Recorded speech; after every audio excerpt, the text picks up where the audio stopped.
Кездері тыныш ауылда еңбекқор. Ата, ерекше бір нәрсе еккен еді, биыл мен әлемдегі ең үлкен шалқан өсірем.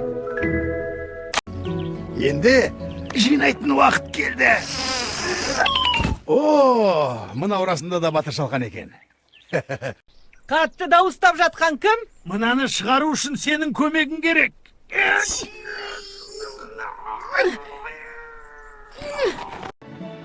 Миссия шалқан басталды. Дайынсыздар ма? Дайынбыз. Кеттік, бала, тарту!